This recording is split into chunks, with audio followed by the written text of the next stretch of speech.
Fala, jovem! Seja muito bem-vindo e bem-vinda a mais uma troca de ideias, onde abordamos temas que te aproximam da alta performance desenvolvendo a sua inteligência emocional. Hoje, num cenário diferente, me chamo Régio Gabriel e o tema de hoje é... É papo, tu já sabe pelo título. Qual é o tema, mano? Calma aí. Como construir uma vida feliz e próspera. É brincadeira, você já sabe pelo título. Como construir uma vida feliz e próspera. Eu sei, pode parecer clichê, mas calma, pera.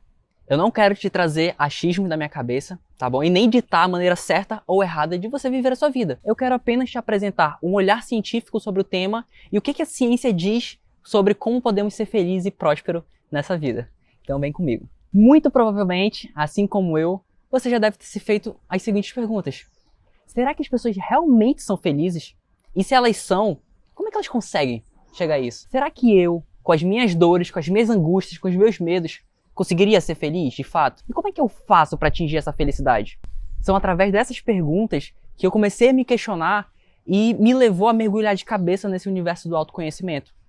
E foi através desse mergulho que eu conheci um movimento chamado de psicologia positiva. Martin Seligman é o precursor desse tipo de movimento conhecido como psicologia positiva. Ele percebeu que a psicologia da época era muito voltada a estudar doenças e desordens mentais e de como tratá-las. Mas foi o Martin que começou através de seus estudos, através de suas pesquisas, a focar no que a pessoa era forte, no que ela tinha de positivo, e ele constatou que a transformação e o sucesso alcançado por essas pessoas era muito mais duradouro e autossustentável. E foi assim que nasceu um movimento científico que abordaria temas como felicidade, caráter positivo nos seres humanos e o impacto das emoções positivas na sua vida, na sua mente e na sua jornada como um todo.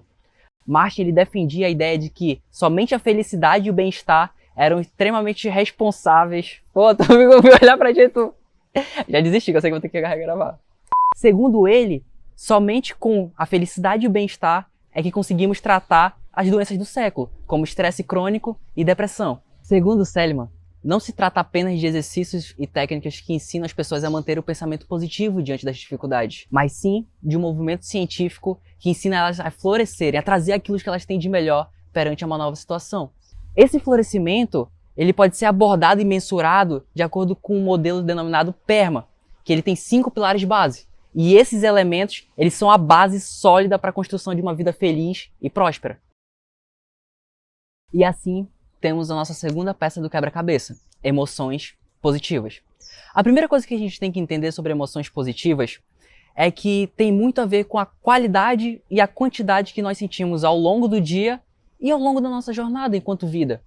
A segunda coisa que a gente tem que entender é que essas emoções elas estão muito conectadas com o nosso presente e o nosso passado. Em relação ao nosso presente, são emoções e sentimentos como euforia, entusiasmo, prazer, conforto. Só que a gente tem que ter muito cuidado em relação a isso, porque são sentimentos que podem ser facilmente comprados ou adquiridos, até mesmo com dinheiro. E qual é o grande prejuízo disso? É que quando você perde a sensibilidade de apreciar as pequenas coisas, você começa de maneira gradativa a querer sempre mais, mais e mais. E dessa forma você começa a passar por cima dos seus valores, começa a passar por cima dos seus princípios e começa a passar por cima das próprias pessoas para conquistar o que você quer. Então por isso que a gente tem que ter essa sensibilidade sempre de aproveitar as pequenas coisas da vida. Já outros sentimentos e emoções que estão conectados com o nosso passado são a gratidão e o perdão.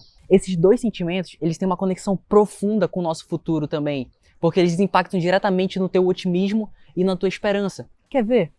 Pessoas amarguradas. Lembra de alguém que você conhece que é muito negativa, que é muito amargurada? Essas pessoas, quando elas olham para o passado delas e elas só enxergam dor e sofrimento, muito difícil elas vão olhar para uma percepção de futuro e conseguir enxergar que algo bom vai acontecer. Elas vão projetar só coisas negativas em relação ao seu futuro.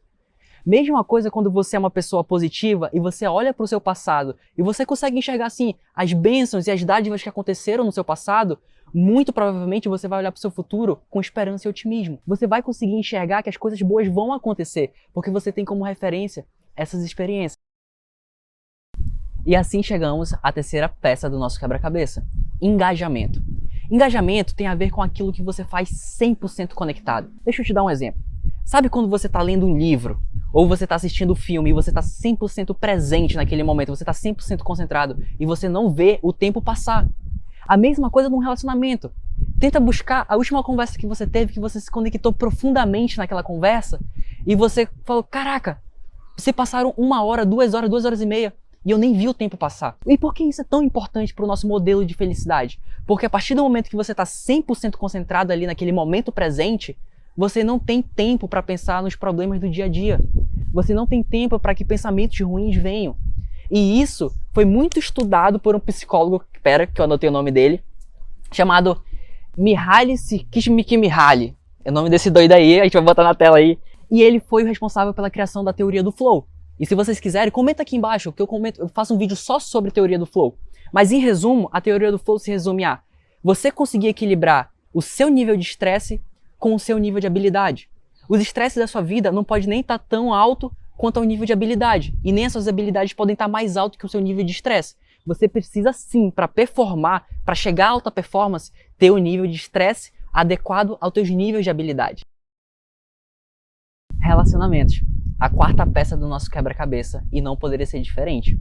Porque poucas coisas são tão positivas quanto se relacionar com outras pessoas. Deixa eu te perguntar, qual a última vez que você riu de maneira genuína, divertida e transparente? Qual a última vez que você teve um momento de alegria indescritível? Eu posso apostar, foi em volta de pessoas. Porque as outras pessoas são o melhor antídoto para os momentos ruins da vida e a fórmula mais confiável para os momentos bons. E eu tenho certeza que se você tem melhores amigos que você pode contar para o resto da sua vida, muito provavelmente você vai viver mais. Mas tá, foi isso que eu acabei de te falar. Mas o que a ciência nos fala sobre a construção e a manutenção de relacionamentos na nossa longevidade e na nossa produtividade? A resposta para isso seja talvez um dos estudos científicos mais longos da história, feito por pesquisadores da Universidade de Harvard. O primeiro resultado importante que a pesquisa demonstrou foi que a inteligência não é um fator determinante para você ter sucesso acima de um determinado nível. Por quê? Porque eles perceberam que não teve uma diferença significativa entre as pessoas que participaram com QI de 110, uma faixa de 110 a 115, e pessoas que tiveram QI acima de 150. Um segundo fator importante como resultado foi que existe uma correlação muito profunda entre felicidade e teu relacionamento que você construiu ao longo da vida. Pois dos participantes, 58 participantes, eles constataram que ganhavam uma média de 141 mil por ano e eram reconhecidos profissionalmente, e eles tiveram a nota mais alta nesse quesito em relação àqueles que não tiveram. Terceiro ponto importante dessa pesquisa, a afetuosidade e a qualidade dos relacionamentos maternos foram considerados de extrema importância para os resultados na vida adulta. Eles perceberam que os jovens que foram criados em ambientes onde eles receberam amor, carinho e atenção, ganhavam até 87 mil dólares a mais por ano do que os jovens que foram criados em ambientes mães superprotetoras, mães indiferentes, mãe onde não tinha amor naquele lar. E o último ponto dessa pesquisa também, muito importante, é que 93% dos homens que participaram, ao chegar aos 65 anos e constatarem que estavam felizes e contentes, eles haviam desenvolvido pelo menos um relacionamento muito próximo e muito forte com pelo menos um irmão. Com tudo isso, Valent concluiu, em suas palavras, os 75 anos e os 20 milhões de dólares gastos no estudo Grant apontam para uma conclusão de 5 palavras. Felicidade e amor, ponto final. E assim a gente chega à nossa quinta peça do quebra-cabeça, significado e propósito. Para Seligman, isso é muito claro, porque todos os seres humanos eles têm uma busca insaciável por descobrir o seu propósito. O que eu vim fazer nessa terra? O que me motiva? E esse sentimento, para o autor, se trata sobre pertencer e servir. Então responde aquela pergunta, quem mais? O que eu faço? O que eu faço hoje? A quem mais beneficia? A quem mais serve? O que eu estou fazendo aqui de fato? O autor ele ainda fala que isso justifica todas as instituições positivas que nós criamos aqui na Terra para tentar dar esse senso de pertencimento para o ser humano. Seja ela instituições religiosas, seja ela grupos políticos, grupos ecológicos, grupos de escoteiro, seja até mesmo a sua família. Mas o ser humano, ele tem a necessidade intrínseca dele de buscar um significado e um propósito. E quando a gente não tem esse significado, esse propósito, nós ficamos perdidos, nós ficamos sem direção, nós não sabemos para onde ir ou de que forma ir.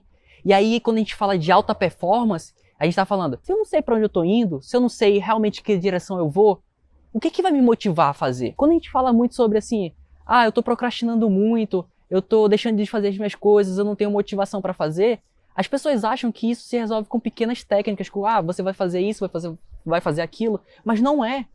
Tudo começa de uma base de um porquê. Tudo começa de para onde você vai. Porque se você não sabe, se você não tem um norte, você não vai conseguir ter a motivação necessária para chegar lá. O que eu vejo muita gente falando hoje em dia é assim: meu propósito tem que me encontrar. Eu tenho que ser porque eu tenho que encontrar meu propósito. Gente, propósito não se encontra. Propósito se escolhe. Só que você só consegue realmente escolher o teu propósito, você só consegue realmente ter clareza sobre aquilo que você quer a partir do momento que você se entende. A partir do momento que você entende quem você é de fato, qual é a sua real identidade, quais são as tuas crenças, quais são as tuas emoções e teus sentimentos. Tudo isso vai te capacitar para você conseguir escolher um propósito, onde você vai ter um senso de direção, onde você vai ter um senso de propósito de poder fazer, de construir algo. Porque sabe o que acontece? Muita gente conquista sucesso financeiro, sucesso profissional, só mas a que preço? Aí você chega no topo do mundo, você chega no topo, lá na sua cobertura, aí você tá na sua varanda, olhando de cima aquela cidade, e você percebe um vazio. Você percebe que está faltando alguma coisa. E o que é isso que está faltando? E você não consegue responder essa pergunta. Mas eu tenho carro, mas eu tenho casa, eu tenho tudo, olha onde eu moro. Eu tenho condição financeira, eu posso comer nos melhores lugares, eu posso viajar para qualquer lugar do mundo. Mas esse vazio continua comigo. Esse vazio me persegue. E eu não consigo entender de onde vem isso. E esse vazio é a tua falta de propósito. E aqui eu abro um parêntese para você. Respeitando, claro, a tua crença, respeitando, claro, em tudo que você acredita. Mas você precisa ter uma espiritualidade elevada. Propósito está muito conectado com espiritualidade. E quando eu falo espiritualidade, gente, é diferente de religiosidade. Eu não estou falando que você precisa ter uma religião específica, ou que religião é certa ou é errada. Não estou entrando nesse mérito. Eu estou falando que você precisa ter essa espiritualidade elevada para responder aquela pergunta: a quem mais eu sirvo? Será que tudo que eu faço aqui não tem significado? Será que o que eu faço aqui eu não vou ser lembrado? E aí eu te faço uma pergunta: você ter um propósito, você ter um legado, é você deixar algo nas pessoas e não para as pessoas. Existe uma grande diferença em relação a isso. Quando você deixa algo para as pessoas, você está deixando uma herança. Quando você deixa algo nas pessoas, você está deixando um legado. E legado é você ser lembrado por aquilo que você fez. Legado é as pessoas se reunirem e falarem: caramba, o Régio foi assim. O Régio me impactou dessa forma. O Régio conseguiu tocar minha alma de tal maneira, de tal forma, onde eu sempre vou lembrar dele. E eu acredito, e agora eu vou abrir um parêntese porque o que eu acredito, tá? É uma aspas minhas.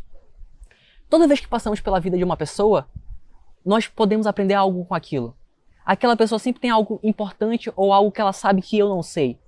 E essa troca de experiência faz com que nós possamos deixar um pouco da gente naquela pessoa e aquela pessoa um pouco dela em mim. E dessa forma eu vou estar sempre conectado com ela. Dessa forma eu vou estar sempre carregando os valores e os princípios que aquela pessoa tem, o conhecimento que aquela pessoa passou. E isso é você se conectar de maneira genuína, isso é você se conectar de maneira profunda com alguém. E isso é você ter toda essa base, toda essa gama de inteligência emocional para você ter uma vida feliz e próspera. E assim chegamos à nossa última peça do quebra-cabeça: realizações. Tem a ver com quanto nos sentimos realizados pelas nossas conquistas. Só que aqui existe um grande problema. Nós deixamos para comemorar sempre aquela grande conquista. Aquela, meu objetivo final é esse. Eu quero conquistar só isso. E você esquece de toda a jornada, de todo o processo que você está passando. Você esquece de comemorar as pequenas realizações. E por que é tão importante comemorar as pequenas realizações? Porque através dessas pequenas realizações que você vai ter aquela emoção da alegria, que você vai ter aquele sentimento da felicidade que a gente falou no último vídeo. E são esses pequenos momentos que vão te elevar na tua autoestima, que vão te dar autoconfiança na tua capacidade, que vão reafirmar as crenças que você tem, que você pode ir além. Nossa busca ela é incansável por esses momentos de alegria. Eles nos motivam a cada vez mais, a conquistar cada vez mais, a buscar esse sentimento cada vez mais. Então eu te faço uma reflexão. Quantas realizações hoje, quantas conquistas você está deixando passar? Quantas pequenas conquistas você está deixando de comemorar, de ser grato, porque teu único foco é no objetivo final? E quando você foca somente no objetivo final, você esquece todo o processo, você esquece o principal dessa vida, que é aproveitar a jornada, meu filho. Você aproveitar a jornada, você aproveitar todo o processo. O teu processo, a tua jornada de vida vai se tornar tão mais fácil a partir do momento que você começar a curtir esse processo. E para você conseguir realizar, você ter essa gratidão pelas pequenas conquistas, você precisa ter um objetivo claro. Você precisa ter um objetivo definido. Você precisa pegar essa meta grande que você tem, esse objetivo principal, e destrinchar em metas menores, em metas a médio e longo e curto prazo. Você precisa ter clareza em quais objetivos você tem que fazer todos os dias para conseguir chegar nesse objetivo final. Cara, porque pensa comigo, é difícil, é muito difícil. Se você focar somente no final, somente no objetivo final, você vai se esquecer naquele momento do dia a dia, onde a dor vai apertar, onde aquela dificuldade vai vir e você vai ficar assim, caraca, por que eu tô fazendo isso? Será que vale a pena eu passar meses sofrendo para eu ter um único momento de comemoração que vai ser daqui a 1 ano, daqui a 5 anos, daqui a 10 anos? Sendo que se você mudar sua mentalidade e começar a pensar, cara, hoje eu conquistei um pouquinho mais. Hoje eu conquistei, é isso, foi pequeno, foi, mas eu sou grato por isso. Hoje eu tô 1% mais perto do meu objetivo final. Esse sentimento vai te alimentar todos os dias, para te dar força e energia o suficiente para você concluir o teu objetivo, para você chegar até onde você quer chegar. E quando a gente fala de realizações, quando a gente fala de conquistas, até mesmo das pequenas conquistas, é inevitável não pensar o grande problema que as pessoas têm hoje em dia, que é a falta de capacidade em si mesmo. A falta do conhecimento em relação ao quanto elas são capazes de fazer. Esses dias, eu estava conversando com uma amiga minha, e ela é uma pessoa que eu admiro muito, e ela me contou o quanto ela realizou em relação a um evento. Ela teve um evento, uma casa de show, e ela falou que ela fez, e ela ficou sozinha lá, e ela era nova naquele trabalho, e ela assumiu aquela responsabilidade, e ela conseguiu fazer dar certo. E quando eu perguntei dela, o que foi que tu fez? Quais foram as capacidades que tu teve? Quais foram as habilidades que você teve naquele dia que te fizeram ter esse resultado? E ela falou assim pra mim, Régio, eu não sei. Eu não sei que habilidades eu tive, eu não sei que capacidades eu tive. Eu falei, pô, mas peraí, pô. Tu conquistou, não conquistou? Tu não realizou o evento? Realizei. Não deu tudo certo no evento? Deu. Então você concorda comigo que precisa de capacidade para realizar um evento? Concordo. E você não consegue enxergar? Não. Eu falei, tá, então pera lá. Eu fiz um exercício com ela e eu quero que você faça também com você. Que é, pega essa história, revive essa história e tira você como personagem principal. Coloca aqui de lado, pelo menos por agora.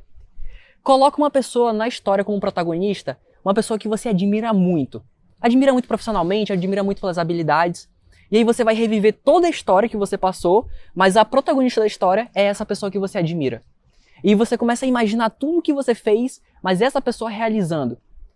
Imaginou? Show! Agora eu quero que você me responda com toda sinceridade. Que habilidades e que capacidade você enxerga nessa pessoa que você admira que fez ela realizar esse evento? Lista pra mim pelo menos 5 dessas. Eu sei que você consegue. Eu sei que deve estar vindo habilidades e você está falando, ela foi corajosa, ela foi audaciosa, ela teve jogo de cintura, ela foi flexível, ela teve pensamento rápido, ágil para pensar na solução de problemas. Você percebe que, ao tirar você da história e colocar uma pessoa que você admira, você consegue listar todas as habilidades necessárias para você conseguir realizar o evento? Deixa eu te contar um segredo. Essas habilidades que você identificou nessa pessoa são as habilidades que você tem aí dentro de você. Se você tem essa dificuldade de realizar, se você tem essa dificuldade de reconhecer essas capacidades, talvez é por isso que você não consiga também comemorar essas pequenas conquistas. Porque você não se sente apta, você não se sente capaz para realizar isso. A partir de hoje, experimenta. Pega um evento que você realizou, pega um evento que você conquistou, algo que você fez, que você reconhece e que as pessoas em volta de você reconhecem. Use esse exemplo que eu te dei, use essa atividade que eu te dei. E você vai perceber quais habilidades você tem. E a partir daí você vai começar a comemorar as pequenas conquistas. E comemorando essas pequenas conquistas, você vai começar a reafirmar o quão foda você é. O quão incrível você é. Quais habilidades que você tem, quais são essas capacidades de maneira sincera e genuína. E talvez aquelas que você não tem, mas que você precisa desenvolver. E isso sempre vai te trazer mais autoconhecimento. E isso sempre vai te trazer para uma jornada interior. E é isso que a gente está fazendo aqui. Essa troca de ideia nada mais é do que eu te levar para uma reflexão. É onde eu aprendo com você e você aprende comigo. É onde a gente se conecta e troca uma ideia sincera e genuína. Não que eu tô certo e não que eu detenho a verdade sobre tudo, não é isso. Mas que a minha função aqui é trazer conhecimento para você, te fazer refletir sobre isso, e você poder decidir sobre o que você quer. E dessa maneira a gente chega a mais um final de vídeo. E se você chegou até aqui comigo, eu te agradeço imensamente de coração pela tua atenção. Eu fico eternamente grato por isso. E eu me sinto extremamente conectado com você. Peço que você coloque aqui nos comentários, por favor, o que você achou do vídeo e quais desses pilares do modelo PERMA você quer crescer e que você talvez tenha mais dificuldade. Comenta aqui quais vídeos a gente pode, quais próximos temas a gente pode comentar. Curte, comenta, compartilha. Beleza? Valeu, falou!